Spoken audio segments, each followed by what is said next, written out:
हल्ला नहीं करेंगे आप लोग, समझ गए, चुपचाप सुनेंगे। तो चलो देखो आप लोग को पढ़ना है lesson number 2, new lesson, new book के अनुसार जिसका नाम है मानव जनन, मानव जनन, ह्यूमन रिप्रोडक्शन, ह्यूमन रिप्रोडक्शन।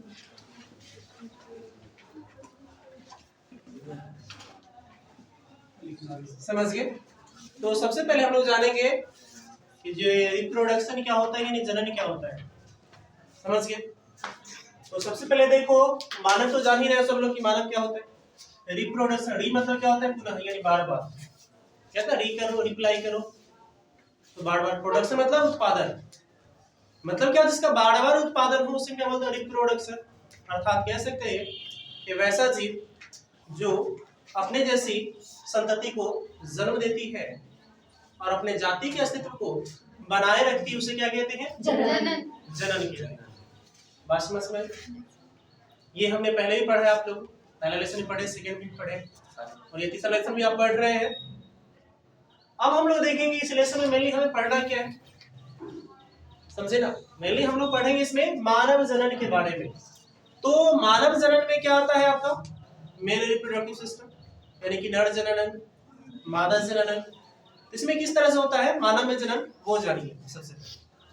तो मानव में जनन किस तरह से होगा, तो क्या क्या पढ़ेंगे पहले वो हम समझ लें कि सबसे पहले है आपका नर जनन, नर जनन तंत्र पढ़ेंगे सबसे पहले हम, ठीक है। उसके बाद हम लोग पढ़ेंगे मादा जनन तंत्र, मादा जनन तंत्र, समझे ना, इंग्लिश में लिख लीजिए साथ में, मेल रिप्रोडक्टिव सिस्टम, फीमेल, उसके बाद फीमेल रिप्रोडक्टिव सिस्टम। अब इसके बाद हम लोग पढ़ेंगे, अब ये दोनों है तो दोनों में क्या होता है गैमीट का फॉर्मेशन होता है। गैमीट आपने पढ़ा है युग्मक इससे पहले, तो युग्मक जनन पढ़ेंगे आप, युग्मक जनन इंग्लिश में क्या बोलते हैं गैमीटोजेनेसिस।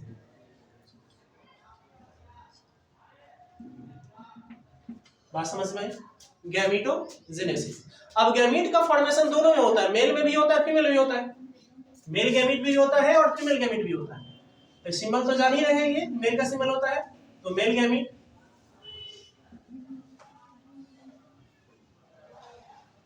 और एक होता है female gamete, female gamete, gamete. तो मेल गैमीट में क्या बनता है स्पर्म बनता है, स्पर्म बनने में क्या बोलते हैं शुक्राणु, समझ गए। मेल गैमीट में बोलते हैं शुक्राणु यानी स्पर्म। तो जो स्पर्म का निर्माण का प्रोसेस होता है उसे क्या बोलते हैं हम लोग स्पर्मेटोजेनेसिस। क्या बोलेंगे स्पर्म निर्माण की प्रक्रिया को स्पर्मेटोजेनेसिस, क्योंकि इसमें क्या बनते हैं स्पर्म अधिक से बनते हैं, मेल या फीमेल में, मेल में। ये सिंबल हो गया मेल का, ठीक है। जो कोई फिर का सिंबल हो तो मेल, नीचे अगर प्लस का सिंबल हो तो फीमेल। बात समझ में। अब फीमेल में क्या बनता है उभम बनता है, अंडाशय से निकलता है अंडाणु, उभम अंडाणु, और अंडाणु बनने का प्रोसेस क्या कहलाता है अंडजनन, या उसी को oogenesis कहते हैं। क्या बोलेंगे oogenesis। बात समझ में आई, कोई दिक्कत। तो ये दोनों में क्या हुआ गैमीट का फॉर्मेशन। गैमीट के फॉर्मेशन के बाद जब दोनों गैमीट आपस में मिलते हैं तो कौन सी क्रिया होती है निषेचन की क्रिया होती है। निषेचन को इंग्लिश में क्या बोलते हैं फर्टिलाइजेशन, समझ में आया। अब फर्टिलाइजेशन में क्या होता है कि जब मेल और फीमेल ये दोनों गैमीट बना है स्पर्म और ओवम बना, अब ये दोनों आपस में मिलेंगे तो फर्टिलाइजेशन किया हुआ, और फर्टिलाइजेशन के बाद क्या होता है जाइगोट का फॉर्मेशन। आपने पढ़ा निषेचन पश्च की घटना है, निषेचन के बाद की घटना पढ़ा, तो उसके बाद की घटना क्या होती है समझ में आया, क्वेश्चंस भी आपके आए थे। तो ये हो गई क्या बनेगा इसके बाद जाइगोट बनेगा। जाइगोट की हिंदी में क्या बोलते हैं युग्मनज। क्या बनेंगे युग्मनज। अब युग्मनज क्या होते हैं द्विगुणित होता है, अब जानते हैं युग्मनज क्या होता है द्विगुणित, या जाइगोट द्विगुणित होते हैं डिप्लॉयड होते हैं। समझ गए। अब जाइगोट जब डिवीजन करेगा तो किसका निर्माण होता है? भ्रूण का निर्माण। ये आपने पढ़ा, यहाँ तक बात समझ में आई? कोई दिक्कत नहीं ना? अब चलो इसके बाद का प्रोसेस क्या है आपका? निषेचन के बाद क्या होता है? निषेचन के बाद हम लोग पढ़ेंगे ये ब्लास्टोसिस्ट का निर्माण। ब्लास्टोसिस्ट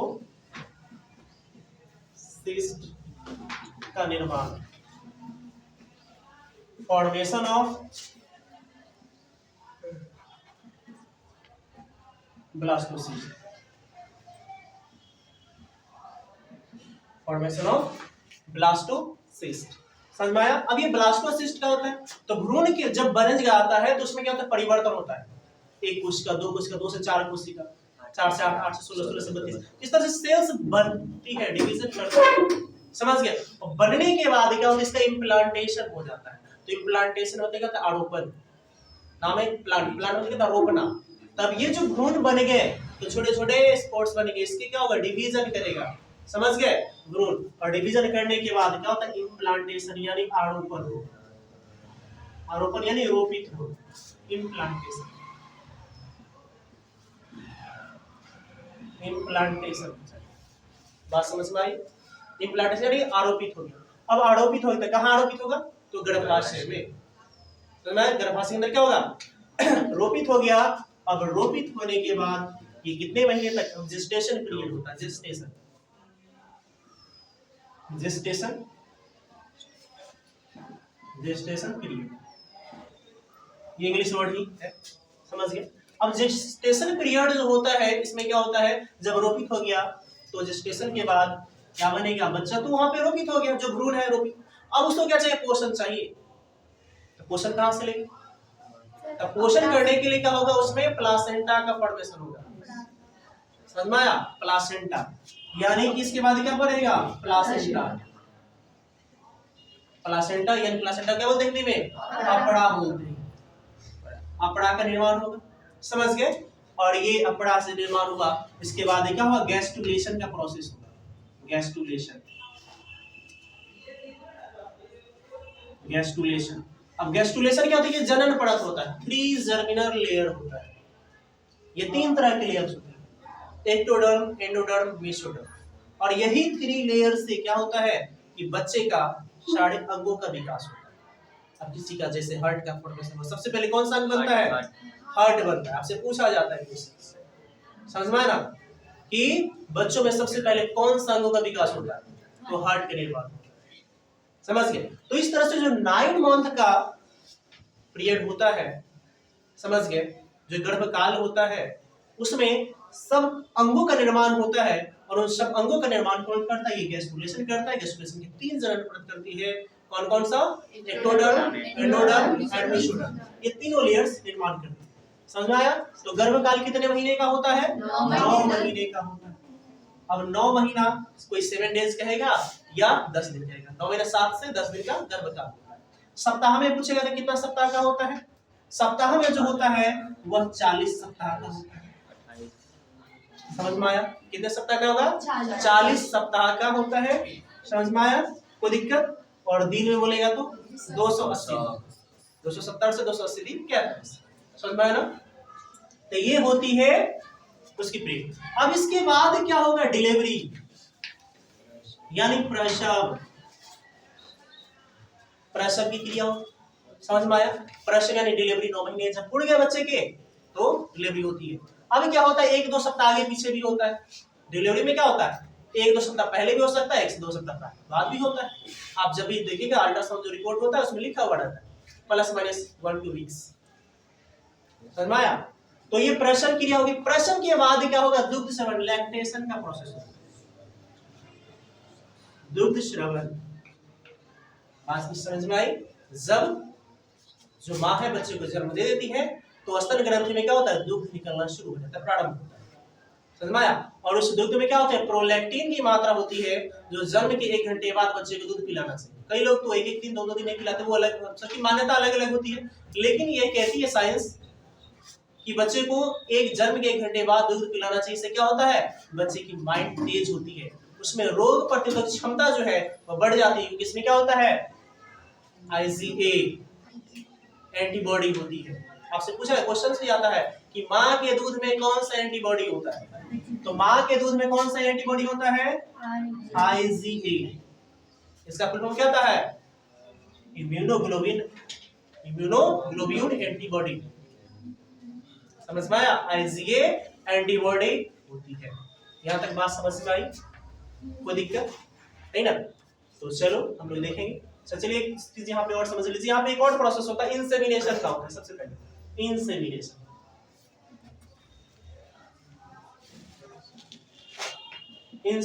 ये मिस हो गया। तो इंसेमिनेशन क्या होता है, वीर्यसेचन, सीमेन समझते हैं, गाय भैंस को सीमेन चढ़ाया जाता है, नाम सुने। तो सेम प्रोसेस क्या हो, जब गैमीट बन गया, मेल गैमीट बना, तो इंसेमिनेशन यानी मेल क्या करेगा, फीमेल के अंदर इंसेमिनेशन करेगा, मतलब वीर्यसेचन, वीर्य डालेगा, तभी तो क्या होंगे, निषेचन होगा ना। समझ में आया? और निषेचन क्रिया जब हो जाएगी तब क्या होगा, जाइगोट का फॉर्मेशन। जब दोनों गैमीट मिलेंगे तभी तो जाइगोट बनेगा ना, कहीं एक मिलेगा तो बनेगा, कभी संभव नहीं। तो ये इंसेमिनेशन क्रिया होगी, यानी वीर्यसेचन आप लिख सकते हैं, वीर्यसेचन। कोई दिक्कत यहाँ तक नहीं ना है? चलो, तो ये बात समझ गए, इसको मिटाते हैं, फिर आगे हम लोग पढ़ेंगे। यहाँ तक समझ में गया ना?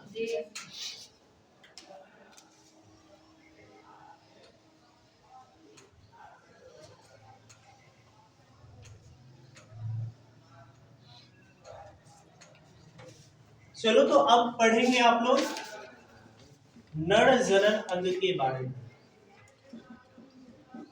समझ गए, मेल रिप्रोडक्टिव सिस्टम।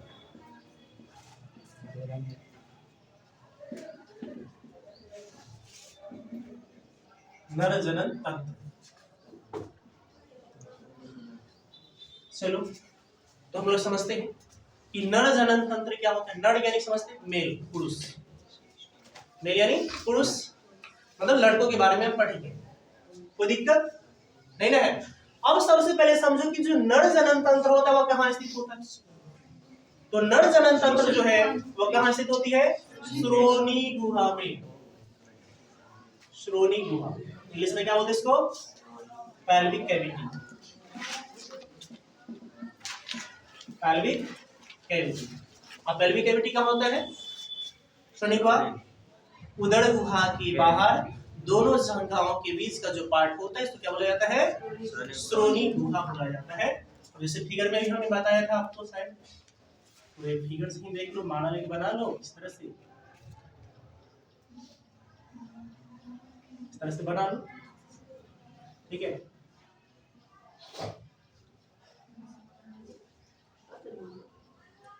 अब ये पैर बनाओ, इसका थोड़ा सा टेढ़ा मेढ़ा है तो समझ लेना।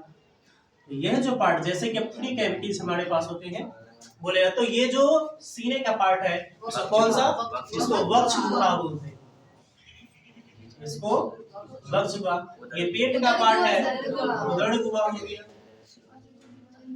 और यह दोनों जंघाओं के बीच का जो पार्ट हुआ इसे बोलते हैं श्रोणी। बात समझ में आई? कोई दिक्कत नहीं ना? तो यही पे क्या होता है स्थित। तो इसका कुछ पार्ट क्या होता है, हमारे एब्डोमिनल कैविटी में स्थित होती है, कुछ पार्ट इसका एब्डोमिनल कैविटी में स्थित होती है, समझ में आया, यानी उदर गुहा में स्थित होती है, और कुछ पार्ट जो है इसके बाहर स्थित, समझ में आया।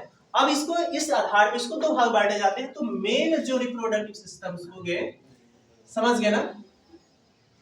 अब देखो, तो ये तो बात समझ में याद हो गया आप लोग को कि नर जनन कहाँ स्थित होते हैं, श्रोणी गुहा किसको कहेंगे, पता हो गया। अब इसको दो भागों में बांटा जाता है, समझ में आया।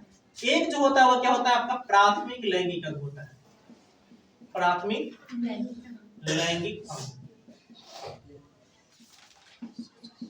अंग, प्राइमरी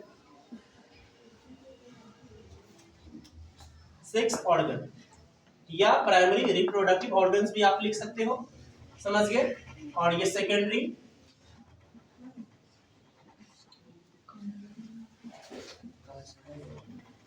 यहां तक बात समझ में आई। अब ये देखो, जो प्राइमरी लैंगिक अंग होता है वो कौन सा होता है, टेस्टिस। तो प्राथमिक लैंगिक अंग जो होता है वो क्या होता है आपका, टेस्टिस होता है। समझ में आया? कोई दिक्कत? अब जैसे मेल है तो मेल में चूंकि मुख्य कार्य टेस्टिस का ही होता है, अब फीमेल है तो फीमेल का अंडाशय उसका मुख्य कार्य जो प्राइमरी ऑर्गन्स होते हैं। अब देखो ये टेस्टिस होता है तो टेस्टिस की संख्या कितनी होती है? 2। टेस्टिस की संख्या कितनी होगी? 2 होता है। अब देखो तो अब 2 होता है तो ये क्या प्लूरल फॉर्म होता है? TS TS. अगर डबल टेस्टिस है तो इसके लिए हम वर्ड टीएस टीएस यूज करते हैं, और वही सिंगल होगा तो सिंगल के लिए क्या करेंगे? TS TS. समझ में आया? कोई दिक्कत? सिंगल के लिए हम लोग टेस्टिस वर्ड, अक्सर जगह पे आप यही वर्ड देखेंगे। ये क्या रहता है? कोई दिक्कत? क्योंकि वहां पे सिंगल की बात करता है। समझ में आ गया ना? तो अब देखो इसका वर्क क्या होता है, टेस्टिस का कार्य क्या होता है? टेस्टिस का जो कार्य है स्पर्म का फॉर्मेशन करना।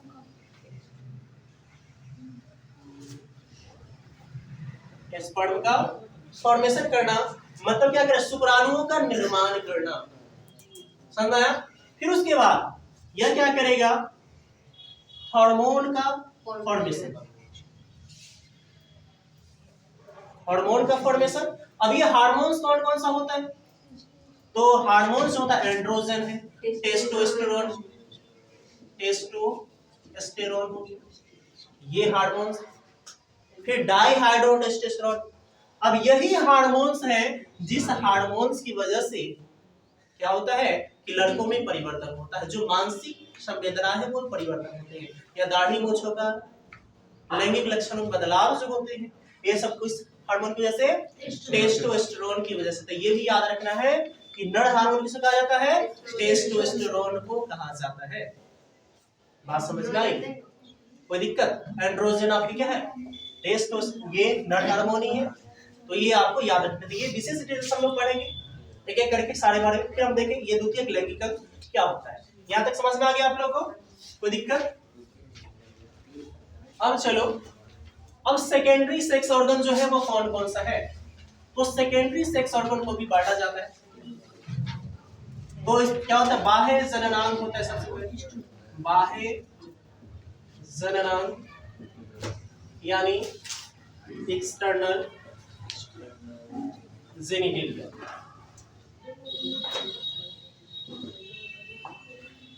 External genital. अब एक्सटर्नल जेनिटल में क्या क्या आता है? तो एक्सटर्नल जेनिटल में सबसे पहले आता है स्क्रोटम। क्या होता है इसको? वृषणकोश। समझ गए? उसके बाद सीशन यानी पेनिस। पेनिस बात समझ में आए?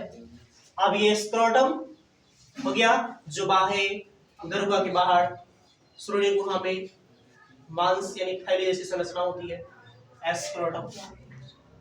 ये जो संरचना होगी इसके अंदर क्या होता है? वो टेस्टिस। समझ में? ये भी पढ़ेंगे हम लोग डिटेल्स में, तो पहले देख लीजिए इसको। चलो अब आगे देखते हैं हम लोग जो होता है। उसके बाद क्या होता है? जेनाइटल डक्ट मतलब जननांग नलिका। जननांग नलिका, जेनाइटल डक्ट। अब जेनाइटल डक्ट में क्या आता है? तो जेनाइटल डक्ट में आपके क्या अधिवृषण है। अधिवृषण क्या बोलते हैं इसमें? इसको इपिडिडाइमिस। इपिडिडाइमिस। उसके बाद क्या होता है? इजाकुलेटरी डक्ट, ठीक है, या vas deferens. Vas deferens शुक्रवाहिका Hindi में कहते हैं, शुक्रवाहिका। फिर उसके बाद स्खलन नलिका। स्खलन नलिका यानी इंग्लिश में क्या? इजाकुलेटरी डक्ट। इजाकुलेटरी डक्ट। उसके बाद आपका आता है यूरेथ्रा यानी मूत्रमार्ग।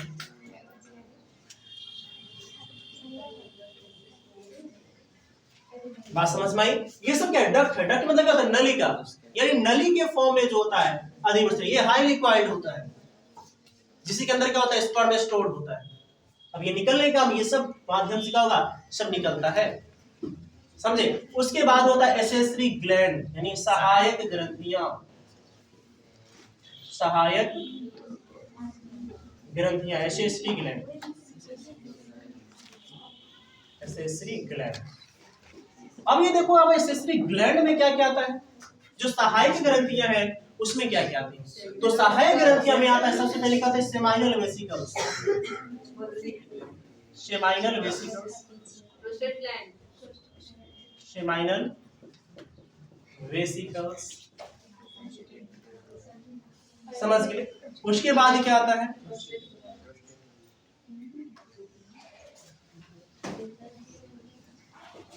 सेमाइनल वेसिकल, उसका प्रोस्टेट यानी पुरस्थ ग्रंथि, पुरस्थ ग्रंथि, प्रोस्टेट ग्लैंड।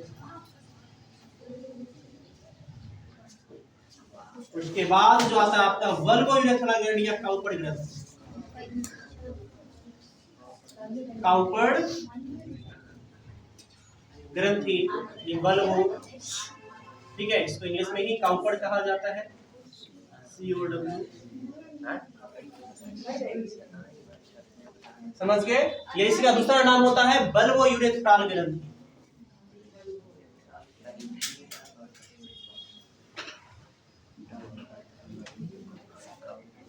इसका हिंदी में वही नाम है, ठीक है, वल्गो। अब देखिए, जो ये सहायक ग्रंथियां, इस ग्रंथि इसको क्या करता है, जो स्पर्म निकल रहा है इसके माध्यम से उसको स्नेहक जो प्रदान करता है, जो उत्तेजना प्रदान करता है, यही जो ग्रंथियां इस प्रदान करती है। इसी संख्या समझते हैं। और सेमाइनल वेसिकल्स की संख्या 2 होती है, समझ गए। पुरस्थ ग्रंथि इसकी संख्या 1 होती है, और काउपर ग्रंथि की संख्या कितनी होती है, 2 होती है। बात यहां तक समझ में आई। अब सब के बारे में हम लोग एक एक करके डिटेल्स में पढ़ेंगे। कोई दिक्कत है यहां तक समझने आप लोग को, नहीं रहे, चलो।